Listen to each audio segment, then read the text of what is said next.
Silicon city ಬೆಂಗಳೂರಿನಲ್ಲಿ ನಡೆದಂತಹ ವಿದ್ಯಾರ್ಥಿನಿಯ ಬರ್ಬರ ಹತ್ಯೆ ಸ್ಥಳೀಯರನ್ನ ಬೆಚ್ಚಿ ಬೀಳುವಂತೆ ಮಾಡಿತ್ತು. ಕಾಲೇಜಿಗೆ ಹೋದಂತಹ ವಿದ್ಯಾರ್ಥಿನಿ ವಾಪಸ್ಸಾಗಿದ್ದು ಹೆಣವಾಗಿ. ಇದೇ ಮರ್ಡರ್ ಪ್ರಕರಣಕ್ಕೆ ಸಂಬಂಧಪಟ್ಟಂತೆ ಪೊಲೀಸರ ಇನ್ವೆಸ್ಟಿಗೇಷನ್ ಚುರುಕುಗೊಂಡಿದೆ.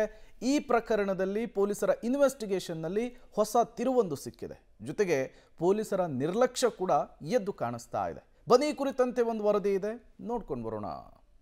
ವಿದ್ಯಾರ್ಥಿನಿ ಯಾಮಿನಿ ಪ್ರಿಯಾ ಕತ್ತು ಕೊಯ್ದು ಹತ್ಯೆ. ತನಿಖೆಯಲ್ಲಿ ಪಾಗಲ್ ಪ್ರೇಮಿ ಸ್ಫೋಟಕ ಸತ್ಯ ಬಯಲು. ಪ್ರೀತಿ ನಿರಾಕರಿಸಿದ್ದಕ್ಕೆ ವಿದ್ಯಾರ್ಥಿನಿ ಬರ್ಬರ ಹತ್ಯೆ. ಕಾಲೇಜು ಮುಗಿಸಿ ಬರುವ ವೇಳೆ ಕುತ್ತಿಗೆಗೆ ಚಾಕು ಇರಿತ. ಈ ಮುದ್ದು ಯುವತಿಯನ್ನ ಒಮ್ಮೆ ನೋಡಿ. ಸೌಂದರ್ಯದಲ್ಲಿ ಲಕ್ಷಣವಾಗಿದ್ದ ಹುಡುಗಿ. ಅವಳ ಸೌಂದರ್ಯದಿಂದಲೇ ನಡು ರಸ್ತೆಯಲ್ಲಿ ಹೆಣವಾಗಿ ಹೋಗಿದ್ದಾಳೆ. ಅಂದಹಾಗೆ ಈಕೆಯ ಹೆಸರು ಯಾಮಿನಿ ಪ್ರಿಯಾ. ವಯಸ್ಸು 20 ವರ್ಷ. ಶ್ರೀರಾಂಪುರದ ಸ್ವತಂತ್ರ ಪಾಳ್ಯದಲ್ಲಿ ಹೆತ್ತವರ ಜೊತೆ ವಾಸ ಮಾಡ್ತಿದ್ಲು. ಬನಶಂಕರಿಯ ಕಾಲೇಜೊಂದರಲ್ಲಿ ಬಿ ಫಾರ್ಮ್ ಓದ್ತಿದ್ಲು. ಎಕ್ಸಾಮ್ ಇರೋ ಕಾರಣ ಬೆಳಿಗ್ಗೆಯೇ ಮನೆ ಬಿಟ್ಟಿದ್ದ ಯಾಮಿನಿ ಎಕ್ಸಾಮ್ ಮುಗಿಸಿ ಮಂತ್ರಿಮಾಲ್ ಬಳಿ ಮೆಟ್ರೋ ಇಳಿದು ಮನೆ ಕಡೆ ಹೋಗ್ತಿದ್ಲು.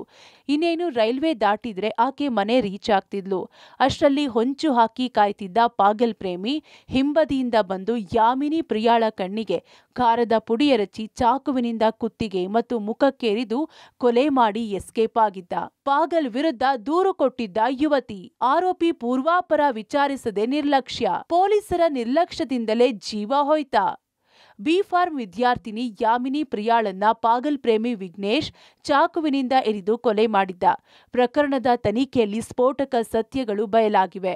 ಒನ್ ವೇ ಲವ್ ಸ್ಟೋರಿಯಲ್ಲಿ ಮತ್ತೊಂದಷ್ಟು ಅಂಶಗಳು ತೆರೆದುಕೊಳ್ತಿವೆ.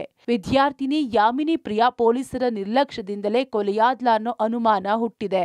ಹೌದು, 6 ತಿಂಗಳ ಹಿಂದೆ ಪಾಗಲ್ ಪ್ರೇಮಿ ಕಾಟಕ್ಕೆ ಬೇಸತ್ತಿದ್ದ ಪ್ರಿಯಾ ಕುಟುಂಬಸ್ಥರು ಶ್ರೀರಾಂಪುರ ಪೊಲೀಸ್ ಠಾಣೆಗೆ ವಿಘ್ನೇಶ್ ವಿರುದ್ಧ ದೂರು ನೀಡಿದ್ರು.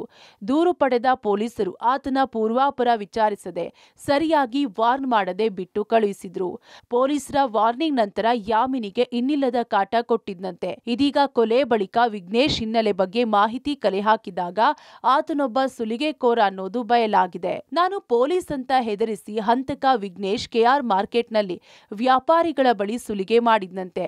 ಬಿಬಿಎಂಪಿ ಮಾರ್ಷಲ್ಗಳ ಬಳಿಯೂ ಸುಲಿಗೆ ಮಾಡಿದರ ಸಂಬಂಧ 2022ರಲ್ಲಿ ವಿಘ್ನೇಶ್ ವಿರುದ್ಧ ಸುಲಿಗೆ ಕೇಸ್ ಕೂಡ ದಾಖಲಾಗಿದೆ.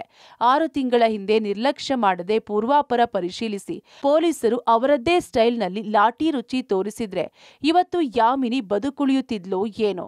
ಇನ್ನು ಆರೋಪಿ ತನ್ನ ಪ್ರೀತಿ ಒಪ್ಪಿಕೊಳ್ಳದ ಕಾರಣ ಆಕೆಯ ಕುತ್ತಿಗೆರೆದು ಕೊಲೆ ಮಾಡಿದ್ದಾಗಿ ವಿಚಾರಣೆಯಲ್ಲಿ ಹೇಳಿಕೊಂಡಿದ್ದಾನೆ.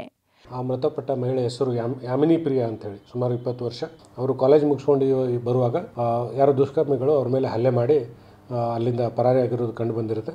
ಆ ಪ್ರಕಾರ ನೆಕ್ಸ್ಟ್ ಅವರಿಂದ ಏನು ಸಂಬಂಧಿಕರಿಂದ ಕಂಪ್ಲೇಂಟ್ ತೊಗೊಂಡು ನಾವು ಕೇಸ್ ರಿಜಿಸ್ಟರ್ ಮಾಡಿ ಮತ್ತು ಮುಂದಿನ ತನಿಖೆಯನ್ನು ಕೈಗೊಳ್ತೇವೆ. ಇಂಜುರೀಸ್ ಎಲ್ಲ ಇರೋದು ನಮಗೆ ಮೇಲ್ನೋಟಕ್ಕೆ ಕಂಡು ಬಂದಿದೆ. ಬಿಯಾಂಡ್ ದ್ಯಾಟ್ ಏನಾದರೂ ಇದ್ದರೆ ಅದನ್ನು ಸೋಕೋ ಟೀಮ್ನವರೆಲ್ಲ ಇದು ಮಾಡಿ ಪರಿಶೀಲನೆ ಮಾಡಿ ಅದ್ರ ಬಗ್ಗೆ ಕೂಡ ಇದು ಮಾಡ್ತೀವಿ, ಎವಿಡೆನ್ಸ್ ಕಲೆಕ್ಟ್ ಮಾಡ್ತೀವಿ. ಆರೋಪಿ ವಿಘ್ನೇಶ್ನನ್ನ ವಶಕ್ಕೆ ಪಡೆದಿರೋ ಶ್ರೀರಾಂಪುರ ಪೊಲೀಸರು ಡ್ರಿಲ್ ಮಾಡ್ತಿದ್ದಾರೆ. ಇಂಥ ಕಟುಕರಿಗೆ ಸರಿಯಾದ ಶಿಕ್ಷೆಯಾದಾಗಲೇ ಇತರರು ಇಂಥ ಕೃತ್ಯ ಮಾಡೋಕೆ ಹೆದರೋದು. Narasimhamurthy, Gavinagamangala, crime bureau, public TV.